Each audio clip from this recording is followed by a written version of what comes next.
भारत में जो अलग अलग सामाजिक परिवेश है उसमें लोगों का जो पढ़ाई का स्तर है या फिर लोगों के रहने का जो स्तर है उसमें बहुत ज़्यादा फ़र्क है। जो एक गांव का बच्चा गांव के सरकारी स्कूल में पढ़ रहा है, अगर उसको हम कंपेयर करें जो दिल्ली के आर के पुरम में बच्चा पढ़ रहा है, तो उन दोनों के बीच में तुलना करें और दोनों को बोलें कि कंपटीशन दो और उस गांव के बच्चों को ये बोलें कि तुम इसकी बराबरी का परफॉर्म करो, तो कहीं ना कहीं मुझे लगता है कि रिजर्वेशन किसी हद तक ज़रूरी है उस गांव के बच्चे के लिए। लेकिन जिस तरीके से रिजर्वेशन लाया जाता है उससे उस गांव के बच्चे को ज़्यादा फ़ायदा नहीं पहुंचेगा। इन सारी चीज़ों पे आपका क्या कहना है? पहली चीज पॉइंट आउट करती है कि शिक्षा की व्यवस्था ठीक है। दूसरी चीज पॉइंट आउट करती है कि उस व्यवस्था के सुधार या उस व्यवस्था से जो दुष्परिणाम आ रहे हैं उसको कंपनसेट करने के जो तरीके हैं वो ठीक है। पहली शिक्षा व्यवस्था ठीक नहीं है, पर उसको कंपनसेट करने के लिए जो रिजर्वेशन वह दूसरे दुष्परिणाम लेके आ रहा है। तीसरा चीज कि गहरे में कोई चीज खराब हुई है जिससे ये दोनों चीजें, एक तो गांव की शिक्षा व्यवस्था और शहर की शिक्षा व्यवस्था में अंतर आया। फिर जो कंपटीशन है वह असामान्य लोगों में हुआ। तीसरा चीज के कंपटीशन इसलिए असमान लोगों में हुआ कि तनख्वाहें शायद कुछ लोगों की बहुत ज़्यादा होंगी और दूसरे तबके की कम होंगी, इसलिए तनख्वाहों में, उनकी वेतनमानों में बहुत ज़्यादा अंतर होगा, इसलिए बड़े कंपटीशंस अलग होते हैं, छोटे कंपटीशन अलग होते हैं। तीसरा चीज़ रिजर्वेशन के बारे में, जो कि एक लॉलीपॉप हो सकती है कि आप दे सकते हैं, या उनकी गांव वालों की न्यूसेंस वैल्यू ज़्यादा है इसलिए आप उनको रिजर्वेशन देके कर रहे हैं। तो एक तरफ तो आप उनको छोटा बनाए रखने की कोशिश कर रहे हैं जिससे शिक्षा व्यवस्था वहाँ ठीक नहीं कर रहे हैं। दूसरा, आपने दूसरे विकास वहाँ नहीं किए। तीसरा, आपने उनको और छोटा करने के लिए उनको बैसाखियाँ दे दी रिजर्वेशन के नाम पे, और फिर सारे सिस्टम में ऐसे लोगों को ले आए जो उस काबिल नहीं थे रिजर्वेशन देके। इससे आप समग्र रूप से जो एक विकास की दिशा होनी चाहिए थी उसमें आपने खलल डाली। तो ये 4-5 चीजें हैं जो ध्यान रखने चीजें हैं। फिर अगर हम देखें गौर से कि जो रिजर्वेशन आ रहा है ये तो कौन करा सकता है? जिसके पास पैसा हो, जिसके पास ताकत हो। जैसे रेलवे में रिजर्वेशन है, तो जिसके पास पैसा नहीं है और ताकत नहीं है वो रिजर्वेशन कैसे कराएगा? कंप्यूटर तो चाहिए, लाइन में लगने की सामर्थ्य तो चाहिए। तो अगर उनको रिजर्वेशन दे रहे हो तो क्या लॉलीपॉप तो नहीं थी कि तुम सबसाइड रहो, हम तुमको ये छोटा सा रिजर्वेशन दे देते हैं, तुम मस्त रहो और इसी में उलझे रहो। और वो इतना मैनिया हो गया कि आपके जिन्होंने दिया था उनको ही खाने लगा, कि कहते हैं कि आज हम इसलिए सेलेक्ट नहीं हो कि रिजर्वेशन था। बड़ा अजीब चीज हुई। उत्तर प्रदेश में पीछे कुछ सफाई कर्मचारियों की जगह निकली, तो ये माना गया कि सफाई कर्मचारी जो जन्म जन्मांतर से सफाई का काम कर रहे हैं, ये पिछड़े जाति के तथाकथित लोग हैं, वही इसमें एप्लीकेशन देंगे और वही सिलेक्ट होंगे, तो रिजर्वेशन की जरूरत नहीं है, क्योंकि ऑलरेडी वो एक रिजर्व माना गया है। ऐसी सोच की सरकार भी थी शायद तब। तो जब एप्लीकेशन आई और सिलेक्शन हुआ तो पता लगा कि वो लोग हो गए जो रिजर्वेशन के लायक नहीं थे, या तथाकथित अगली जाति के लोग उसमें झाड़ू पोंछा, बाथरूम साफ करने की नौकरी में गए, क्योंकि सरकारी नौकरी में पैसा ज्यादा है। तब प्रश्न बड़ा अजीब खड़ा होता है कि रिजर्वेशन आप पिछड़ों के लिए दे रहे हैं या नौकरी में लॉलीपॉप की ज्यादा तनख्वाह है? तो तनख्वाहों का भेद ज्यादा है, इसलिए रिजर्वेशन की जरूरत पड़ती है। रेल में रिजर्वेशन अगर आप देखें, दूसरे रिजर्वेशन, तो जिस दिन खिड़की खुलती है कंप्यूटर में, महत्वपूर्ण स्थानों पे एक दिन में वो भर जाती है। 3 महीने पहले। तत्काल की कुर्सी 2 दिन पहले खुलती है या 1 दिन पहले, और वो 1 घंटे में भर जाती है।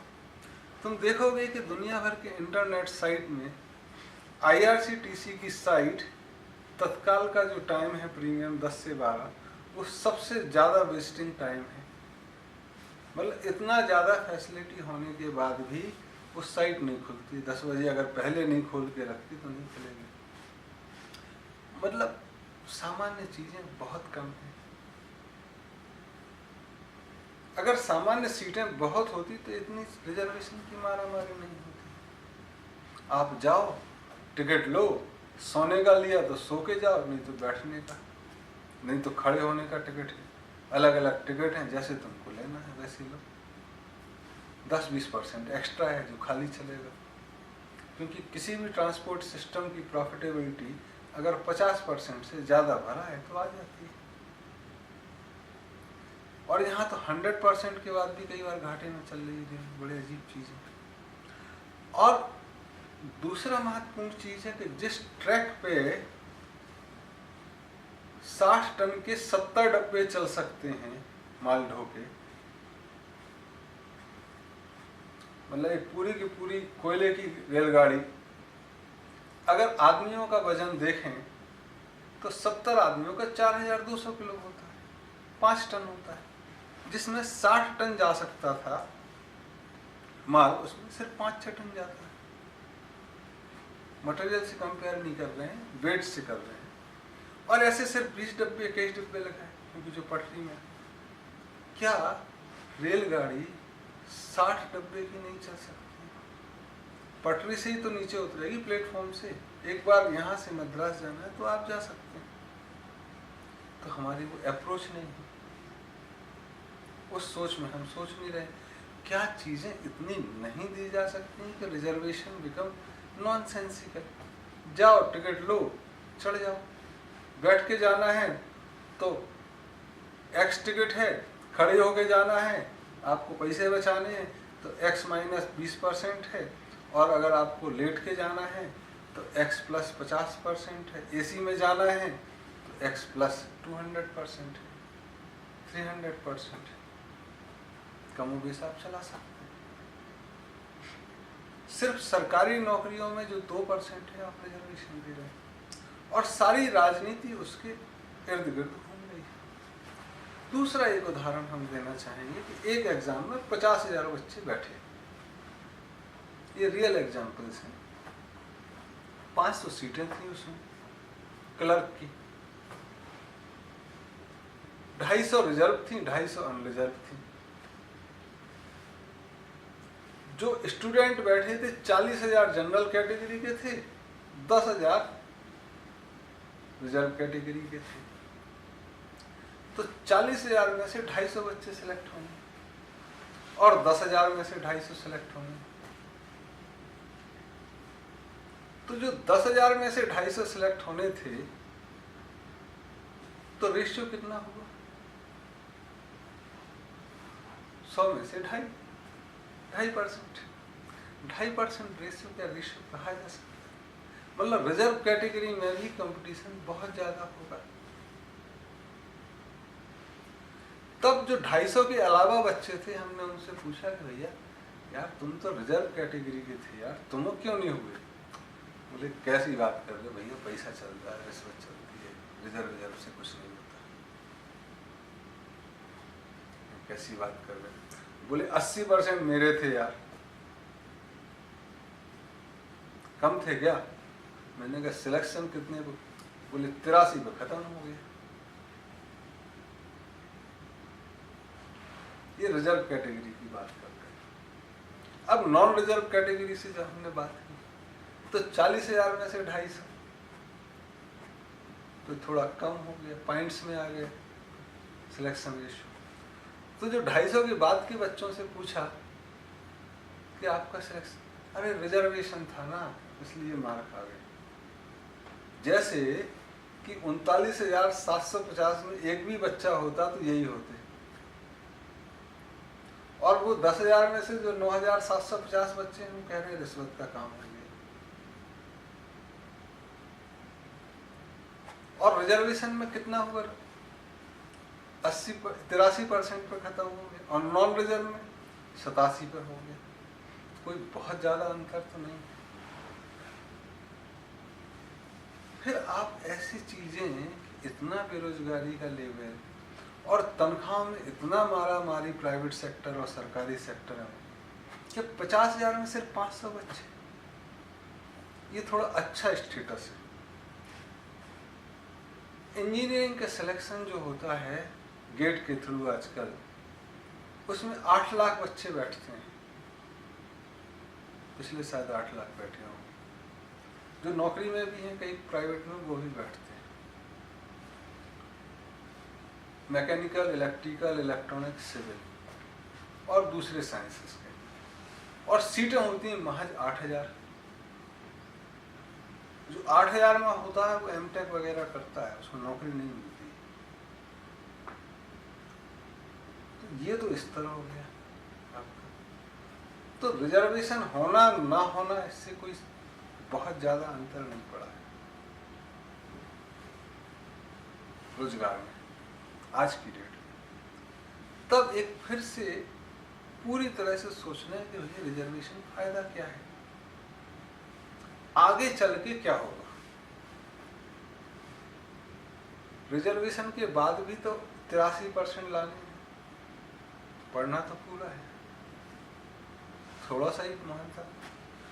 और दूसरा चीज ये है कि रिजर्वेशन का जो टैग होता है ना, एक सॉलेस होता, तो आदमी फाइटिंग स्किल कम हो जाती है उसकी। मैं ऐसे बहुत सारे साथियों को जानता हूँ जो, अरे क्या करना है अंकल, रिजर्वेशन है ना अपने को। मैंने कहा तुम साले एक ही हो गए, 9,750 में बचे हैं, तुम ही सिलेक्ट हो गए क्या, और नहीं है भाई? कहते हैं तो अंकल, मैंने पढ़ो फिर ढंग से। तो कुछ छूट होना फाइटिंग स्किल को कम करता है।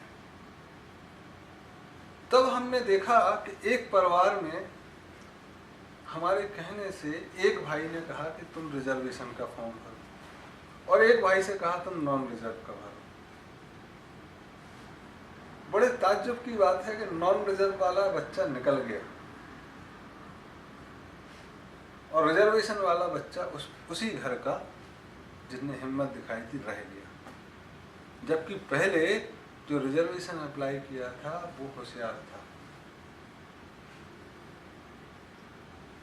तो बैसाखियों पे चलने वाले बच्चे लंबे समय में अपंग हो जाते हैं, बिना बैसाखी के चल नहीं सकते। तो समाज में अगर रिजर्वेशन बहुत लंबे समय तक चल रहा है तो कई परिवार के परिवार अपंग होने के संभावनाओं से घिरे रहते हैं या इनकार नहीं किए जा सकते। और रिजर्वेशन सिर्फ 10,000 जो हमने एग्जाम्पल दिया उसमें सिर्फ 250 लोगों को है, तो 9,750 लोग और ज्यादा गिर जाते हैं, क्योंकि 100% तो आप दे नहीं रहे हो, है भी नहीं। तो ये लॉलीपॉप के मुंह से जब तक हम नहीं निकलेंगे तब तक हम हमारा हक नहीं पा सकते, हम लड़ने लायक नहीं हो सकते, हम पीछे रह जाएंगे। और जहाँ तक काबिलियत का सवाल है, तो मेरे दोस्तों में जितने लोग हैं, कुछ भारत सरकार की प्रशासनिक सेवा में, जिसमें शेड्यूल कास्ट भी है और जिसमें अपर कास्ट। आज मैं कह सकता हूँ कि जो शेड्यूल कास्ट से आए हैं वो किसी भी दशा में कमतर नहीं है। एक आध दो एग्जाम्पल है, हो सकता है कि वो माइनॉरिटी में हो। और उनको जब मैं कहता हूँ दोस्त को कि यार तुम हमसे अच्छे नंबर लाते थे कॉलेज में, तुम्हारी रेपुटेशन भी अच्छी है, तो तुम अपने बच्चों को क्यों कर रिजर्वेशन का फायदा दिला रहे हो, या दूसरे मायनों में तुम क्यों कम अपने बच्चों को कमजोर कर रहे हो इस मानसिकता के साथ। तो मैं उन्हीं दोस्त का एग्जाम्पल दे रहा था कि एक बच्चा नॉन रिजर्व में आया और एक रिजर्व में। बड़े अजीब समस्याएं हैं। लेकिन प्रश्न जो था तुम्हारा कि शिक्षा की व्यवस्था दिल्ली और गांव में अंतर है, फैसिलिटीज में अंतर है, तनख्वाहों में अंतर है, कंपटीशन के तरीकों में अंतर है, और लॉलीपॉप बैसाखी पंगु बना रही है। तो समाधान क्या है? तो बहुत सारे लोग जितने पॉलिटिकल क्लास हैं, जिसमें आज के प्रधानमंत्री भी शामिल हैं, जब उनसे पूछा जाता रिजर्वेशन के बारे में क्या विचार है, तो कहते सारा कुछ आज ही पूछ लोगे क्या, बाद में? वो टालते हैं। जितने पॉलिटिकल क्लास हैं इस क्वेश्चन पे अवेट कर जाते हैं, और फिर जब संसद बैठती है तो 10 साल आगे बढ़ा दो। तो 10 साल के लिए बैसाखियां और मिल गई, और schedule caste, schedule tribe, window warfare के जो विडोज हैं, विकलांग हैं, वो 10 साल के लिए जो पा गए हैं वो खुश हो जाते हैं, जो नहीं पा गए उनको पता नहीं, फिर समस्या 10 साल के लिए पोस्टपोन हो गई। जबकि समाधान के बारे में सोचना जरूरी है कि रिजर्वेशन दिया क्यों गया। पहली चीज, ये गांठ लगी क्यों? अगर कमजोर थे तो क्या दयावश दिया गया हमको रिजर्वेशन? तो ऐसा तो लगता नहीं है कि राजनीति में 1935 से रिजर्वेशन चल रहा है, जो अंग्रेजों का शासन था इस देश में, कि अंग्रेजों ने रिजर्वेशन दयावश दिया होगा। फूट डालो वाली राजनीति हो सकती है। दूसरा कि रिजर्वेशन कमियों को पूर्ण करने के लिए, ओवरकम करने के लिए दिया गया, या कमियों का शो ऑफ करने के लिए दिया गया। तीसरा, जो कमी है वो पॉइंट आउट करके क्या रिजर्वेशन ही उसका तरीका है निकलने का, इस बारे में कोई चर्चा नहीं। तो वो चर्चाओं में जो 4-5 पॉइंट हैं कि गांठ लगी कैसे। क्या भारतीय समाज में जो कर्म के आधार पर विभाजन और उनकी तनख्वाहों में बहुत ज्यादा अंतर था, क्या ये हमेशा से रहा है? क्या दूसरे समाजों में कर्म के हिसाब से तनख्वाहों में अंतर नहीं है, इसलिए वहां विभाजन उतना नजर नहीं आता? क्या कर्म के हिसाब से दिमाग के विकास में बाधा आती है? ये कुछ प्रश्न हैं जिस पे चीजें। क्या ब्राह्मण वर्ग, क्षत्रिय वर्ग या बनिया वर्ग इतना संकुचित दिमाग का है कि वह यह नहीं जानता कि तरक्की सामूहिक ही हो सकती है, इसलिए किसी को पिछड़ा रखना, दादागिरी दिखाना विकास में ही बाधा है? ये कुछ प्रश्न हैं जिनके बारे में सोचना जरूरी है। तो पहली चीज कि जो 2% रिजर्वेशन है देश में, वो 98% लोगों को फ्री कर दिया कि महंगी एजुकेशन कर लो, इतनी चीजें कंपटीशन कर लो महंगे, कि अगर वो आए भी तो एक दया के पात्र जैसे नजर आए। दूसरा, जो वाकई में सुधार करना है उससे आप इवेट हो जाएं। तीसरा, मेरी राजनीति चलती रहे, इसके लिए जरूरी है कि पिछड़ा वर्ग पिछड़ा ही रहे, शेड्यूल ही रहे, वो बाहर ना निकले अपने गरीबी से। अगर निकल जाएगा तो मुझे वोट कौन देगा? चौथी चीज, मेरे में सामर्थ्य नहीं कि मैं इसकी चर्चा कर सकूं। मुझे डर लगता है यार, अपनी राजनीति चलने दो, अपनी नौकरी चलने दो, इस लफड़े में कौन पड़े।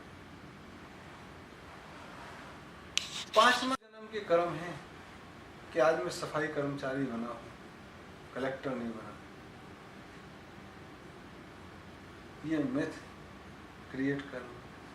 छठा चीज कि मुझे ही कम समझ है कि सब सारा देश गुलाम है, तो मैं कैसे कर ताकतवर रहूँगा, तब उसकी समझ कैसी है।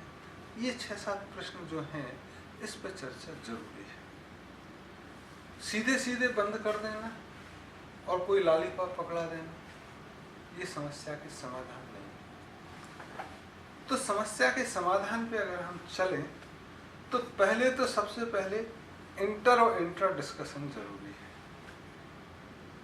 जो पार्टिसिपेंट फायदा ले रहे हैं, क्या वो वाकई में अपने पूरे समाज में फायदा पहुंचा पाए हैं?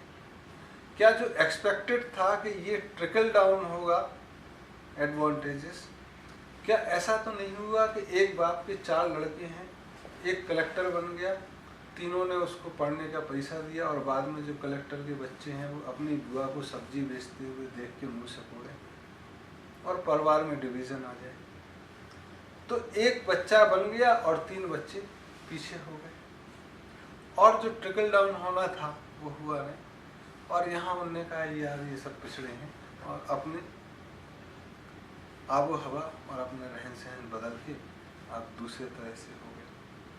क्या ऐसा तो नहीं हुआ कि एक हॉस्टल में पिछड़े और अगड़े रहें और लोग उनको कहें तुम अलग से बैठो जी, तुम रिजर्वेशन लेने वाले हो? तो ये फर्दर डिवाइड तो नहीं किया सोसाइटी में? ये चीज़ है। तो पहले इंटर डिस्कशन जरूरी है कि फायदा हमारे समाज को पहुंचा कि नहीं, या हम में से 2-4 लोग लेके और वही लिए जा रहे हैं। इंट्रा इसलिए कि क्या गलती हो रही है आज भी कि हम एक पूरे राष्ट्र की तरह नहीं उभर पा रहे हैं? क्या रिजर्वेशन इसमें बाधा तो नहीं है? इसलिए इंटर डिस्कशन। इस डिस्कशन से समाधान निकल के आएंगे। हो सकता है कल के दिन इस डिस्कशन से आए कि सारी शिक्षा आप फ्री करो, और जो पढ़ने लायक बच्चा टेस्ट में आए उस प्रवेश के टेस्ट से, अगर दिल्ली में हो रहा है, जिसने कंप्यूटर देखा तो कंप्यूटर का टेस्ट, जिसने गिल्ली डंडा देखा, कंचे देखे, नदी देखी, उसका उस हिसाब से। तो IQ, UQ और स्पिरिचुअल टेस्ट, तीनों टेस्ट, इमोशनल क्वेश्चन, तीनों लेके आप उसके हिसाब से, अगर वो सामर्थ्यवान है तो शिक्षा फ्री दो और उसके हिसाब से दो। ऐसा नहीं कि सबसे अच्छा बच्चा IIT में जाएगा। तब सरकार का 10% बजट शिक्षा के क्षेत्र में खर्च हो। अगर वह पढ़ने लायक नहीं है और आप बाप के काम में हाथ बटाना चाहते हैं, तो उसको बाल श्रम न माना जाए, तो बाल श्रम के कानूनों में तब्दीली। पढ़ने की बेसिक शिक्षा जरूरी नहीं है कि 10 साल का बच्चा जाना है तो जरूरी है उसको पढ़ना। किसी भी समय प्राथमिक शिक्षा के लिए दरवाजे खुले होने चाहिए 5 साल से 75 साल की आदमियों के लिए, जब वो सीखना चाहे। तो कंपलसरी एजुकेशन प्रावधान हटाना होगा। एक कमरे में सर्व शिक्षा अभियान का जो मजाक है कि उसी में कक्षा 1 का पर्दा, उसी में 5वीं का पर्दा है और मास्टर जी को पता नहीं क्या है, वह मजाक बंद करना होगा। फिर जब शिक्षा पूरी फ्री हो, चाहे मेडिकल हो चाहे इंजीनियरिंग हो, तब विदेशियों के लिए भी उसी तरह की शिक्षा फ्री होनी चाहिए। लोग शिक्षा पाने के बाद गुरुकुल में, स्कूल में, कॉलेज में कुछ कंट्रीब्यूट करना चाहें, दैट इज सेपरेट इश्यू, कि हमने पढ़ा और मैं रीपे करना चाहता हूँ, आज में नौकरी लग गई। तो दूसरी चीज है। तीसरी चीज, मेरे खाने की व्यवस्था मेरे आसपास फ्री होनी चाहिए, राशन आसन। तब मंदिर आस्था के केंद्र, मस्जिद आस्था के केंद्र डेवलप होना। फिर जो अनटचेबिलिटी है, अगर कहीं है, फोर्स एंड समझाइश दोनों तरह से खत्म होनी चाहिए। तीसरी चीज जो सबसे बड़ा इकोनॉमिक रीजन है कि डॉक्टर को 1000 रुपए भी फीस मिलेगी, लेकिन गेहूं का बोरा 1500 पे मिलेगा। कंट्रोल उस पर आएगा। महंगाई का शोर डॉक्टर की फीस, सीए की फीस, वकील की फीस कभी नहीं आएगी। तो जो महंगाई के पैमाने हैं ये बदल रहे हैं। 75% जनता इसलिए गरीब है कि उनके प्रोड्यूस का भुगतान कंट्रोल्ड है,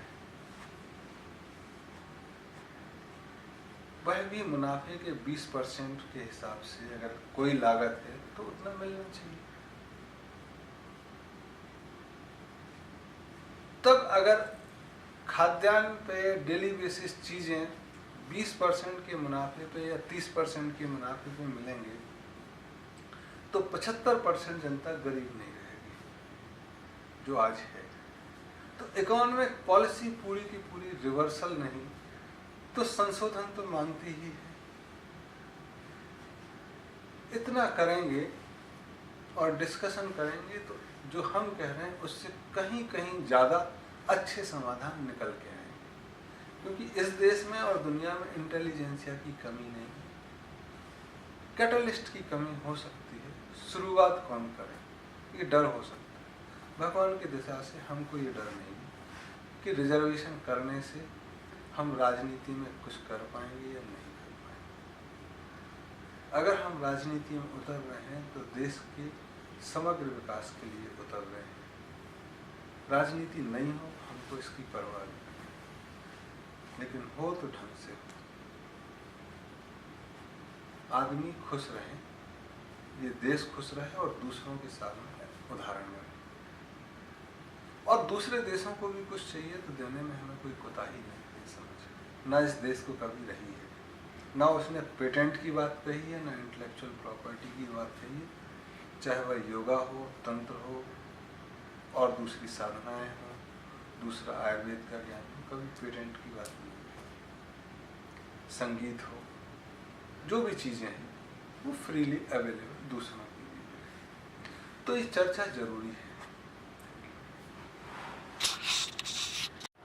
भारत में जो अलग अलग सामाजिक परिवेश है उसमें लोगों का जो पढ़ाई का स्तर है या फिर लोगों के रहने का जो स्तर है उसमें बहुत ज़्यादा फ़र्क है। जो एक गांव का बच्चा गांव के सरकारी स्कूल में पढ़ रहा है, अगर उसको हम कंपेयर करें जो दिल्ली के आर.के. पुरम में बच्चा पढ़ रहा है, तो उन दोनों के बीच में तुलना करें और दोनों को बोलें कि कंपटीशन दो और उस गांव के बच्चों को ये बोलें कि तुम इसकी बराबरी का परफॉर्म करो, तो कहीं ना कहीं मुझे लगता है कि रिजर्वेशन किसी हद तक ज़रूरी है उस गांव के बच्चे के लिए। लेकिन जिस तरीके से रिजर्वेशन लाया जाता है उससे उस गांव के बच्चों को ज़्यादा फ़ायदा नहीं पहुंचेगा। इन सारी चीज़ों पे आपका क्या कहना है?